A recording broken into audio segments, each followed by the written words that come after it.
Welcome to Paint Radio with your hosts, Andrew Dwyer and Kevin Hoffman. Heck yeah, let's do a podcast. Paint Radio, the APC podcast. I'm Andrew Dwyer, publisher of APC. Kevin, of course, Kevin Hoffman, editor-in-chief of APC. How are you? I'm doing well.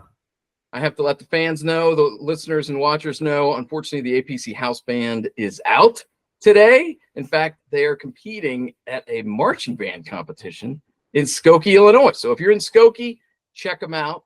Who doesn't love marching band? Kevin, when you were in high school, what was your activity of choice? Was it sports, AV club, theater, band, smoking under the stands? What was your choice? What did you do? I played a little soccer and a little lacrosse, but I was actually in the marching band. I played the trumpet. Sweet. I was band whole hog all the way. In fact, I love when somebody starts talking about a band in high school. I love to say I was in a band in high school, and then they invariably say, "Oh, really? What kind?" And I say, "Marching band, concert band, jazz band, theater band." Loved it. Band geeks unite. What instrument did you play, Andrew? Played alto saxophone. You look like a sax kind of guy. Man, I'm not kidding. I loved it. Absolutely loved it. I was at an all-guy high school. We had no cheerleaders. We were the cheer group. I don't want to say we were the cheerleaders, but we were the cheer group. We led the student section. And that's why we won so many state championships. I'm sure it was because of the pepping. We delivered mighty pep. Speaking of mighty pep and bad segues, let's get to our guest, painting contractor extraordinaire, talking with her on multiple topics as opposed to one singular topic. And our guest is Michal Cheney, owner of No Drip Painting in Grove City, Ohio. Grove City, kind of a suburb of Columbus, the capital of Ohio, round on the sides, high in the middle. Michal, welcome to the podcast. How are you? I'm doing great. And you know what? I had a feeling I was on here with two marching band fellas. Now, you said geeks. I'll just say fellas. One thing I love to say on this podcast, the term geek has had a renaissance, and it's no longer a pejorative. It's a term of endearment and an appreciation, because in my mind, and I think with many other people, a geek is someone who just really cares and is committed. Because man, when I want somebody painting my house or fixing my water heater, I hope they geek out about the work they do. Otherwise, I'm in trouble. That's my opinion, Michal. How about you? All right. You know what? I can accept that. I guess I'll call myself a painting geek from now on. Awesome. Well, again, multiple things to talk with you about. Thank you for your time. But let's start. Tell us a bit about No Drip Painting, your company, how you got started, the type of work you do. Yeah, so you nailed it. We're from Columbus, Ohio, and we're huge Buckeye fans.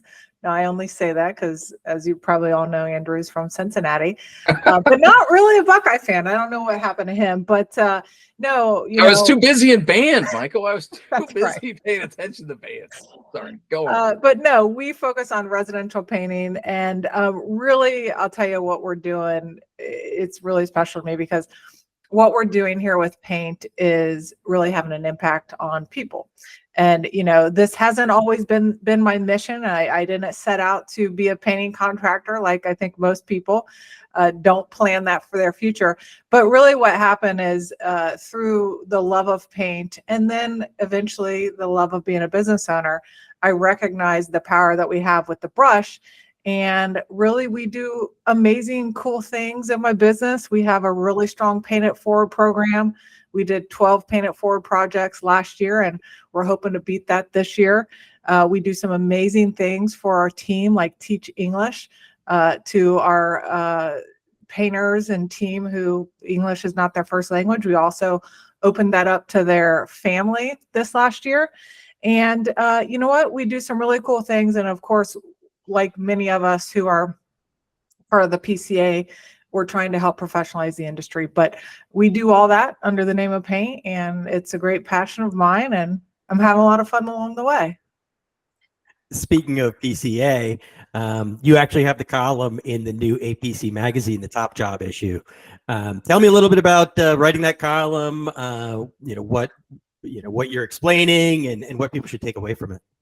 Yeah, well, I think what we have kind of come to realize in our business and our end client, and I can explain who that is, but we're very high touch. And what I mean by that is we give our customers a lot of attention. And, part of that is because of who our client is. We work with many of the best remodelers in the Columbus area, the high-end designers, and quite honestly, they require a lot. I'll just say that. But we found a system that helps cater to them. And because of that, we have kind of transformed that system over to all of our residential folks.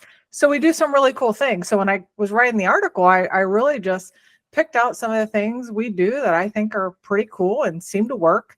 And I got to explain it a little bit. By the way, God, Michael, I love your energy. It's tremendous. Are you do you do the sales? Do you have other people in your company who do the sales? So I'm at a point where I don't do sales and I don't do production.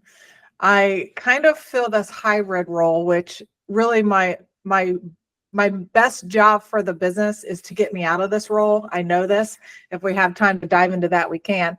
But I essentially have my estimators report to me and then production reports to me. So I'm kind of in that middle place right now. But eventually the goal is to get me out of that place and let me do the things that I think I'm best at. So I'm not directly doing sales, although I'm responsible for, a portion of it as well as production. But I'm for the most part out of the day-to-day, and I'm just in more of a leadership role. So, and you did a fabulous job giving us, I said, tell us a bit about your business. And you gave us a fabulous discussion of sort of a qualitative assessment of the business, but from a more quantitative standpoint. How many employees do you have, and what type of work do you guys do?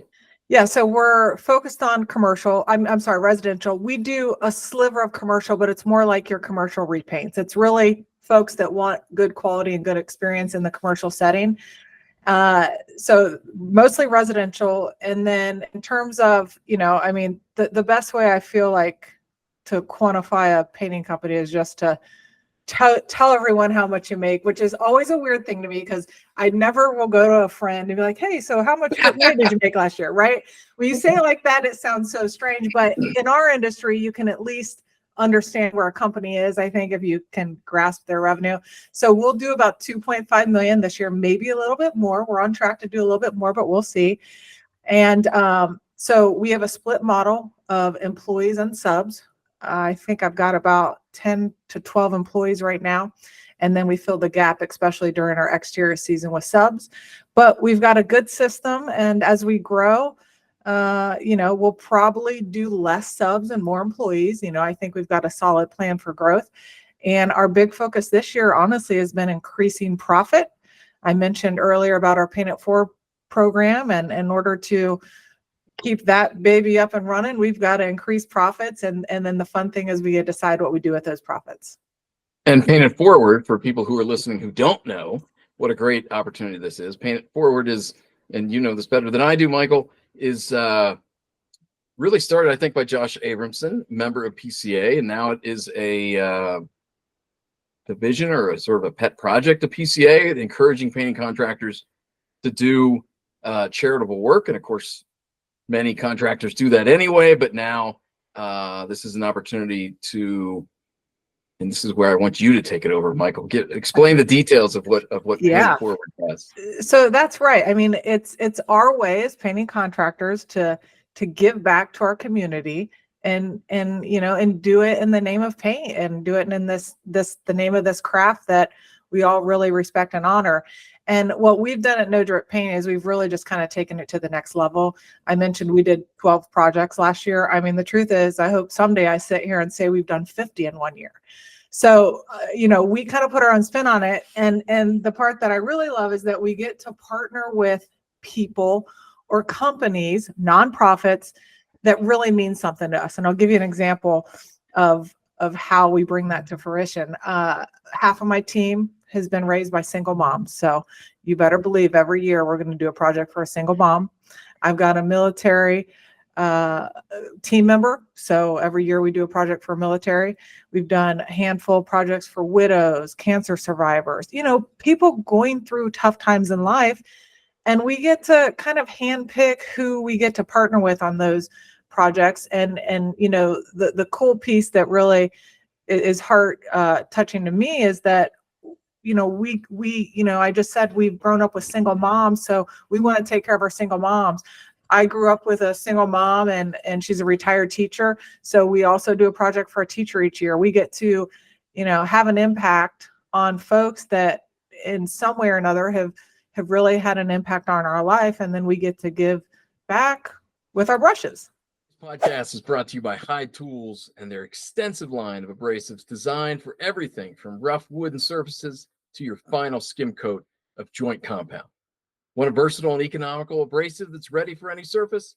Hyde's 9-inch aluminum oxide sanding discs are designed specifically for their 9-inch radial sander head, which covers a lot of ground in a short amount of time. Got a drywall job? Hyde's sanding screens are economical and reusable. Just rinse and repeat. Or upgrade to Hyde's net abrasives, which last up to 5 times longer than traditional sandpaper. They won't clog up. And they're available in the standard 9x3-inch rectangle or the circular 9-inch radial shape. Don't forget about Hyde's sanding sponges, their 5-inch palm sander discs, and Hyde's radial duster. And now you can even buy direct from Hyde on their website. So go to hydetools.com to see the full lineup of abrasives. Gosh, that is awesome. Kevin, we need to have a monthly podcast with Michael if she's got time. Absolutely.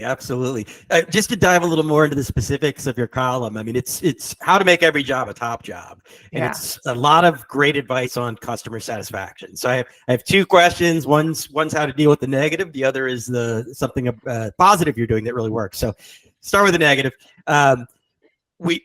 Every painting contractor has run into time overruns, things taking longer than they thought.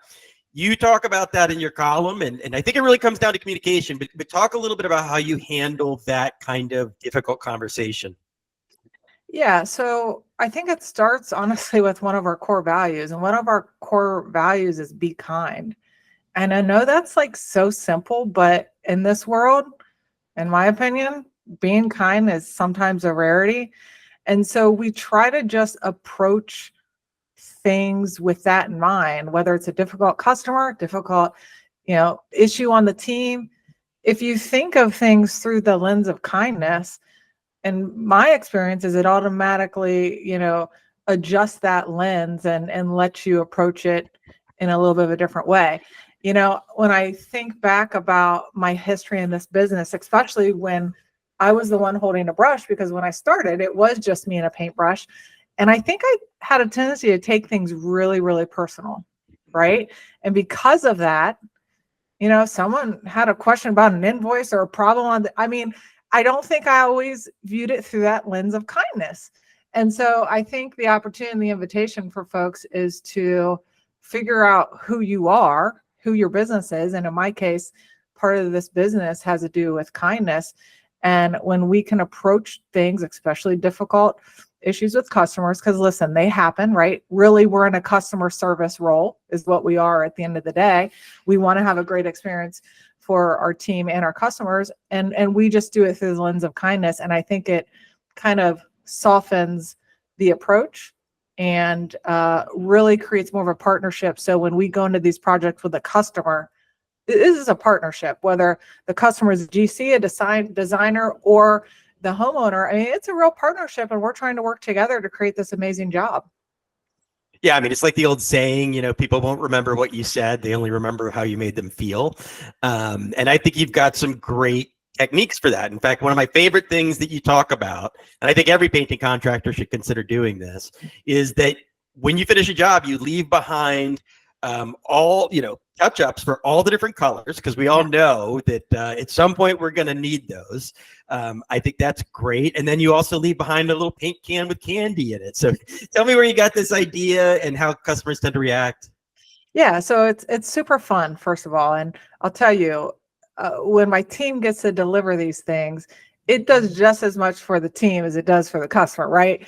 And what Kevin's talking about is there's two pieces. We have a touch-up kit, and I'll talk about that because we're starting to do some really cool things with that. But we also have an empty 1-gallon paint can that we get from our Sherwin-Williams vendor. We order them, and then we have a label that we have made, and we wrap the can. So it's got a no drip label, and it's our branding. It shows, who we are based on the label. And then we will fill that with things that are going to appeal to the customer. So for example, if they have a new puppy, we're going to put a bunch of puppy toys in there. If they like cookies, we're going to partner with one of our local cookie vendors and put some good cookies in there. I'm trying to quit on the cookies. So if y'all give me a paint can, make sure there's some fruit in there. But the idea is that we've listened along the way. We know something about this customer. And at the end, we leave this gift with a thank you card.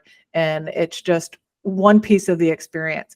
I talked a little bit about how we're high touch. And, because of that, we want to have an experience. What we're really trying to hone in on is the value we offer. Because listen, it's an investment to get your house painted. So we don't necessarily want to be compared to everybody based on price, right? It's too iffy out there. A lot of contractors don't know how to price things. They don't have systems. They're guessing, right? Well, we don't want to be compared on price. We want to be compared on value. And part of what we're talking about is our value. So we do these fun little cookie cans. And then the other thing that we do is a touch-up kit. And we've really kind of built on this touch-up kit over the years. But right now, what it looks like, it can either be like a quart size can or even smaller. And again, we get these empty cans from our vendors. We put some sort of label on it. And let me also say, this takes some work and organization, right? This stuff takes a lot of time. But we put a brand label on there, and then we can write on there where it goes and what room and what color. And really the idea is that, if someone pulls up to Mrs. Smith's house that we painted 6 months ago and they say, oh my gosh, I love the color. Your house looks amazing. Who painted this? And if for some reason Mrs. Smith doesn't remember us after the cookie can and after all the other things, she can run and look at that paint label on her touch-up kit and say, oh, well, here's the company. You should call them. They did a great job, right? So we try and throw these little extra special touches in there because really it's how we stay top of mind. And we want to be, we want to set ourselves apart from the next painter. I love that. High touch, lead with kindness. That's another form, one theory that a lot of people talk about that I think is very helpful to visualize things is, and we talk about this a lot with kids, but really with anybody, you have to put deposits in the trust bank. Yeah. And every time you do something well, you get a deposit in the trust bank. And so all those times that you're interacting, leading with kindness with the customer, you're making a deposit in the trust bank so that then, as Kevin asked you about, disruptions or a delay, and then you've got bad news to report. Yeah. They trust you because you have so many deposits in the trust bank. I love that. So Michael, you're also very involved in Women in Paint, which is a PCA event. Been around a couple of years. Now you're chairperson of that event.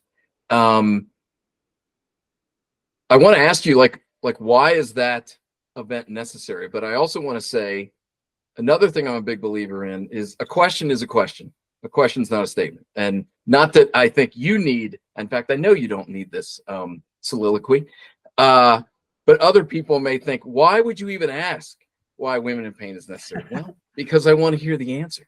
I'm not challenging that it's necessary. I can't wait to hear Michael's answer. So Women in Paint as an event, as a group, as an opportunity for women to interact with each other, specifically painting contractors.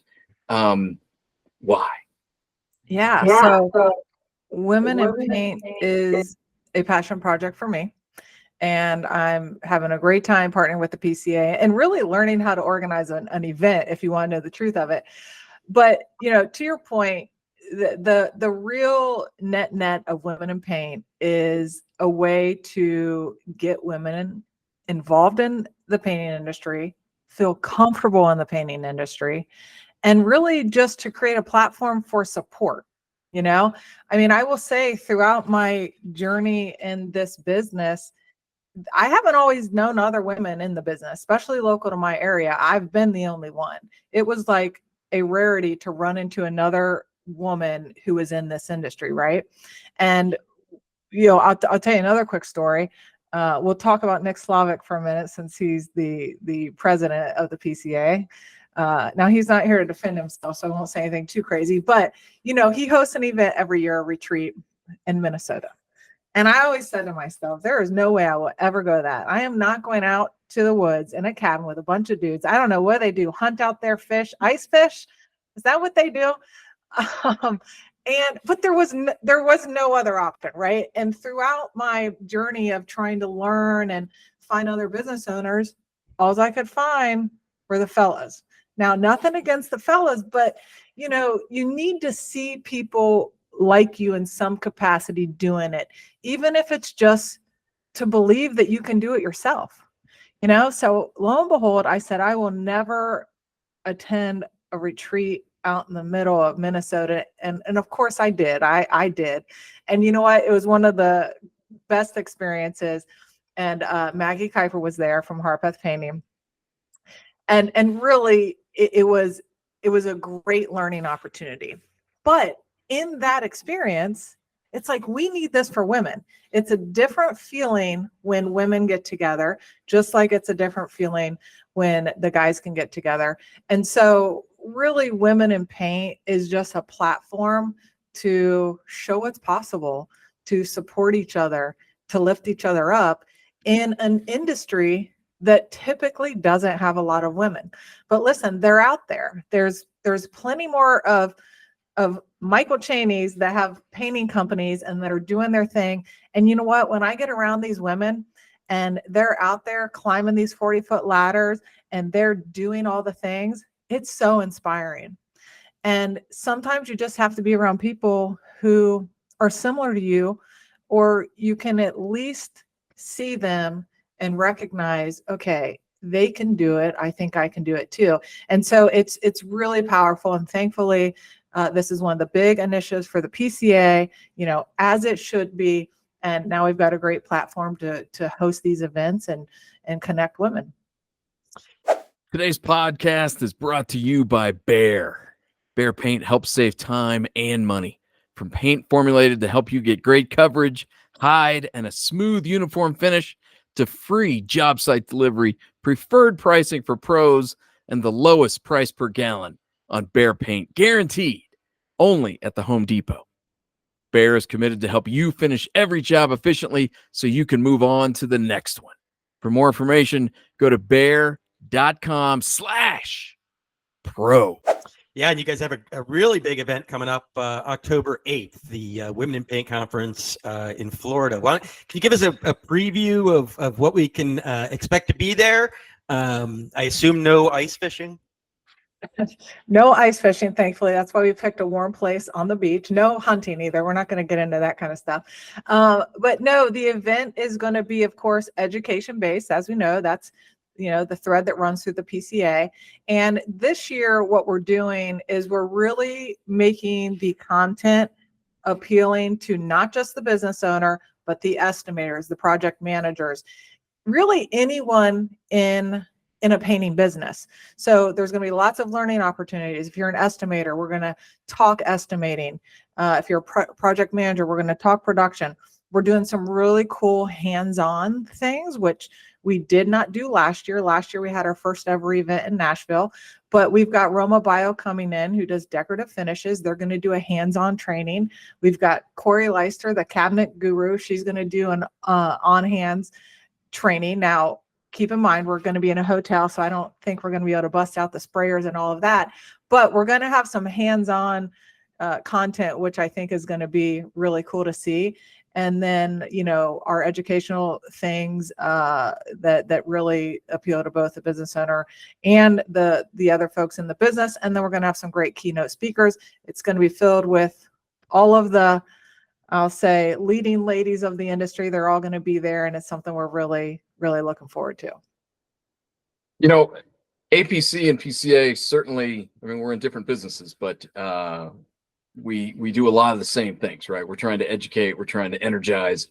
And so my question is, because there's so many painting contractors out there, God bless them. I don't mean to criticize or denigrate or dismiss them, but they think I'm killing it. I'm doing so great. And that's awesome. It's beautiful to have confidence. And so I think, in fact, I know a lot of them, I don't need to read APC. I don't need to listen to a podcast. I don't need to go to a conference because I'm doing awesome. Glad you're doing great. There's so many what are called, I think, unknown unknowns. So many contractors don't realize how good life can be, how much better life can be. And it's not necessarily about making more money. If you want it to be about making more money, it can be. It could be about playing a bigger role in your employees' lives. It could be about taking more time off. It could be about giving more back. So can you give me an example of something that you've learned either at Women in Paint or at a PCA event that was new to you, a new idea, like, wow, I'd never thought of it like that. Or boy, we are struggling with that. I didn't even know we were struggling with that. Just a greener pasture that you didn't even know existed, but you learned about it through PCA. Yeah, well, I think you bring up a good point. There is still, I feel like, some sort of barrier between the contractor and their willingness to learn. And it's interesting because, sometimes I think it plays into the fact that even contractors have a tendency to downgrade what a painter is, right? Like, and it comes from, look, quite honestly, the paint industry, if you line it up against the trades, it's still the low man on the totem pole. In many states, you don't have to have any certifications. In Ohio, anyone can call themselves a painter. We'll still have customers we go do an estimate with, and they're teeter-tottering back and forth whether they should hire someone or just do it themselves. Now, if you bring an electrician in your house and you need a new electrical panel, you can't say that, right? So, but I think the truth is, I think painters buy into that. And sometimes we have fallen into this industry because, maybe there wasn't anything else that we could do, right? We didn't have to go to college to do this. So I think that there's some stereotypes that we still got to break through, and don't limit those stereotypes to the person. What I mean is that some of these things are ingrained. They run deep. These stereotypes, we often believe ourselves. We don't question what we believe. We don't realize that maybe we don't really hold this career that we're building or this business that we're building to a high standard. You're not ever going to find like a Walmart or Target that doesn't have a process or have it written down, right? Or know their numbers. Well, listen, most of the painters I encounter have no idea what their numbers look like. Now, I know I've taken your question, Andrew, probably in a direction you didn't expect it to go. But the reason I say all this to say that if you get involved with an organization like the PCA, you have no choice but to look at your business and look at what you're doing. You asked, for some things that I've learned, and man, the list is so long. I don't even, it's hard to even pick one thing, but I think for me, learning that, or I'll say just accepting and really leaning into the idea that a painting business can be successful. I didn't think that when I started. I used to limit my own capacity by saying, oh, I don't really want a big business. It's fine if it's just me and a helper painting, right? I realized years later that was just me limiting my own capacity in this business. And I think what the PCA has done for me and what it can do for others is it can help break down those limitations, those self-imposed limitations, because the truth is you can have a damn good business, a successful business, and it can be all the things that you want it to be. It can lead to financial freedom. It can lead to, time off, all the things. You can do that in painting. And I think for me, that's what attending these events continues to reinforce for me. And it's helped break down some of those probably ingrained ideas of what a painter is. And so that's why I say, with my company, we honor and respect this craft because it's an amazing craft and not everyone can do this. I know the homeowners think they can do it, but they can't do it the way we do it. And I think that that's really what the PCA and some of these things has helped invigorate in me. I love that. So much of it is about a change in mindset, and that ends Yeah. up changing your business and changing how you go about things. Right. Similarly, you mentioned earlier that women are definitely the minority in this trade, and that you've gone to places and it was all male faces. You're doing a lot with women in paint, and I know that PCA has a real emphasis on this. Tell me a little bit about why you think that women have been slower to join the trade and what the trade and the industry can do to make it more attractive to women. Yeah, so I'm actually going to speak about all the trades because, well, in our country, there's a shortage in trades in general across the board. And I think a lot of that shortage could probably be made up if women understood that there's viable career paths in the trades. And part of that is it's got to be a safe place for women. I mean, listen, when women aren't involved, sometimes the climate becomes unsafe. So there has to be a safe space for women. And, that's, I think, by getting the word out. I mean, you guys have me on this podcast. It's another, woman in this industry that's got a business. I'm doing my thing and I really believe in it. And maybe someone else will see this and say, hey, I can probably do it too. So there's a visibility piece that's important. And then I think, in the painting industry, I think we got to change the way we talk about it. I mean, are you suggesting to your kids that, hey, maybe you become a painter? Hey, maybe you become a painting business owner? I mean, let's be honest, that's probably not what's being said, right? But why not? It can be a great career. It can be a great career path. And there's lots of opportunities. So I think it comes down to how we talk about it, how we talk about it as individuals. I think we've got to give women a shot. I mean, in my business, 75% of my employees are female. It's important to me that we have that visibility in my company. And I'll give you just a quick example of that is that, if we're hiring painters, I want to make sure that we've got some female painters in those ads, right? That's a visibility piece. And that ad is going to maybe say to a young woman, well, hey, maybe they're hiring females. I mean, I've had people call our office and say, are you hiring females to be painters? It's like, yeah, we're a female-owned company. But, all this is to say is that, it's a combination of things, but I would say, how do we talk about it? Even us painting contractors are we telling our nieces and nephews, hey, you might be able to get in the painting business? So yeah, I mean, I think it's a deep-rooted topic, but I think it starts with, just some of the things that we've covered here. Today's podcast is brought to you by Hyde Tools and their extensive line of abrasives designed for everything from rough wooden surfaces to your final skim coat of joint compound. Want a versatile and economical abrasive that's ready for any surface? Hyde's 9-inch aluminum oxide sanding discs are designed specifically for their 9-inch radial sander head, which covers a lot of ground in a short amount of time. Got a drywall job?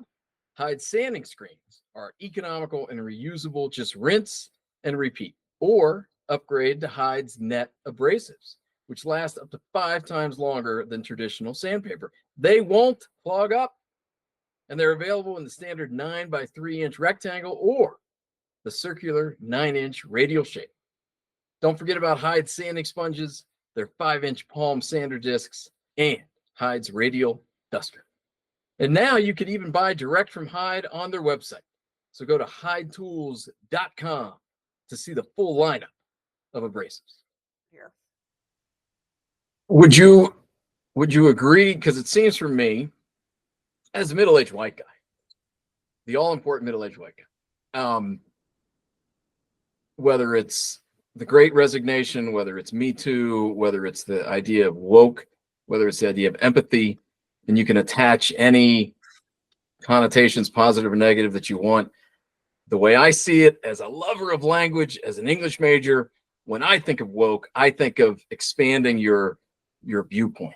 And it was very easy in the past that there's just one way of doing it, and the job is its own reward.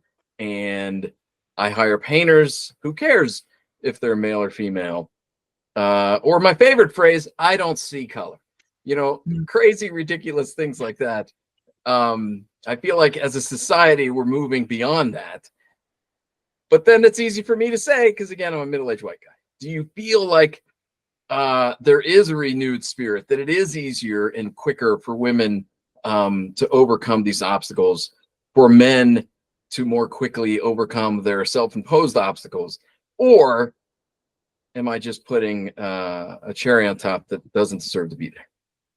Well, for a middle-aged white guy, Andrew, you're not too bad.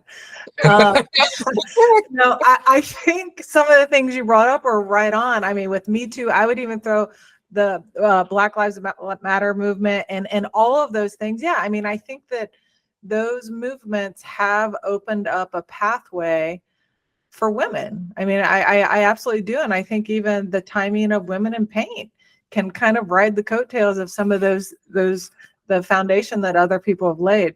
I don't know that I would say it's necessarily easier for women, but I do think that the conversations, and I mean, look, don't want to bring up politics, but even the things that are going on in our political world do open the door for more conversations and for the opportunity to change viewpoints, right? So, I think that there's things we have now that we didn't have several years ago, like even Women in Paint, right? So I think we're moving in the right direction. And I absolutely agree with you that some of those movements are, in some cases, kicking the door wide open for other possibilities. And let's stick with Women in Paint. Very practical and real opportunity for women to learn, to become energized, to be inspired, because I know from my personal experience, I like to think I know things, but man, I need a kick in the butt to be inspired, to remind me to do these things. And that's one of the beauties of any well-run education event. So certainly when it comes to PCA or any event, a lot of times new people sort of dismiss it as, oh, that's an old boys network. And look, you go to PCA, you go to Women in Paint, you're going to see a lot of people who know a lot of people who are super excited to see their friends. But that doesn't mean it's difficult for new people to break into those ranks. So talk about that. Talk to the newbie out there who has not attended a PCA event, who has not attended Women in Paint, and might be hesitant to. What will they find in all realism? Yeah, well, I'm going to answer this by telling you something about myself. And the truth is I'm an introvert through and through. As a matter of fact, when I was young, I don't know if you guys remember, but you'd be in class, like English class or really any class, and the teacher would literally go around the room and have everyone read, right? Those type of things petrified me. I would do my best to get out of the room. If I could not get out of the room, I would strategically try to figure out where I had to read, and I would practice it for fear of messing something up, this fear of judgment, right?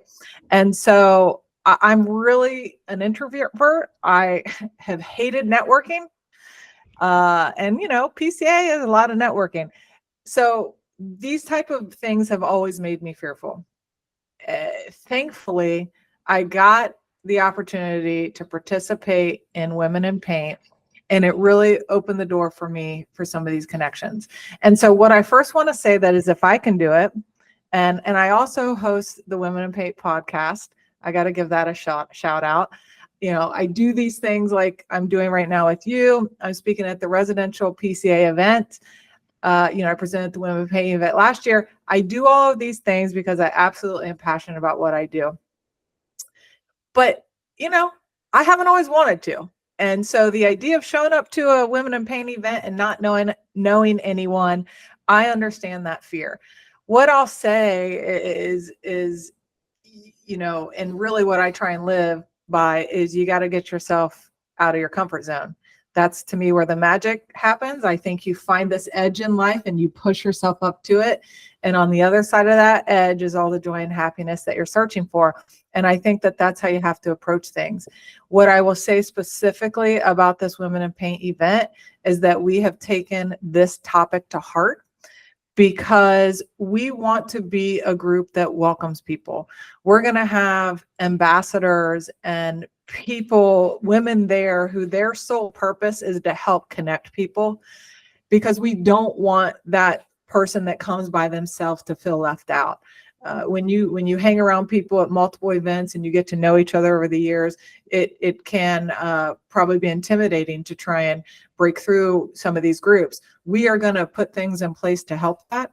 And so what I'll say is that is totally on our mind and on our hearts because of exactly what you're talking about. But I want to bring it back to, listen, if I can do it, my mom still, she thinks she's funny, and she kind of throws a jab at me, and she reminds me how when I was young, my best friend Lori had to go to the concession stand to order all my Cokes because I was too afraid to order it. And Andrew, you're laughing, but it's true. So listen, if I can show up to these events and end up getting on stage, I really think that anyone can do it. But look, you got to get out of your comfort zone. But isn't that why we're all kind of doing this anyway? Yeah, I mean, I think you're a great role model for those women that we would like to get into the trade. And so I wonder if you could, you know, if you've probably spoken to other female painters, what advice would you give to a young woman who is thinking about joining the trade or has recently joined the trade? You've obviously got the benefit of a lot of experience along the way. So what would you do to help them as they're getting going? Yeah, I mean, I think the first thing I would say is, look, it's not easy. I think anything new that you do is not easy, especially if you're trying to be a business owner. We've got these glorified images on Instagram nowadays of every business owner owning a private jet. I don't have my private jet yet. But no, I mean, I think it's important to talk about like the realness. Look, it's difficult, especially if you're trying to come in here and be a business owner. It's difficult. It can be lonely. And I'm a big believer of the both and there's also a lot of support along the way if you find the right people. So, you know, my encouragement is that I really think anyone can do it. If I can do this, and, you know, at some point I can tell you more about my backstory, but if I can do this and figure it out, I really believe anybody can, because I don't have a whole lot of special skills, but what I do have is a lot of hard work. And if you want to show up and bet on yourself, then do it. And if that's in the painting industry, then more power to you. We've got a whole Women in Paint group that is here to support you. Oh, I love it. I also could talk forever, as anyone who's ever met me knows. Kevin edits out half of everything I say from every podcast, and that's probably good. But Michael, I love this podcast. I love this topic. I love your energy. Of course, if you're interested in learning more about PCA or attending Women in Paint, go to pcapainted.org. Look at the events listing, and you'll see all the information there about Women in Paint. And it really is, and this isn't, I'm just a firm believer in all events, frankly. I mean, obviously some events are poorly run. I haven't been to a poorly run PCA event, but when well run and when we get out of our comfort zone a little bit, gosh, it just unlocks the secret door to new information and new inspiration. And it's and like you were talking about, Michael, that talking about finding your path. It doesn't, like, everybody takes a different path, but we're trying to, and we're not all trying to get to the exact same place, but we're all trying to evolve. We're all trying to progress and grow. I received a fundraising letter from my kids' college, which I don't love to receive because I feel like tuition is the greatest gift of all.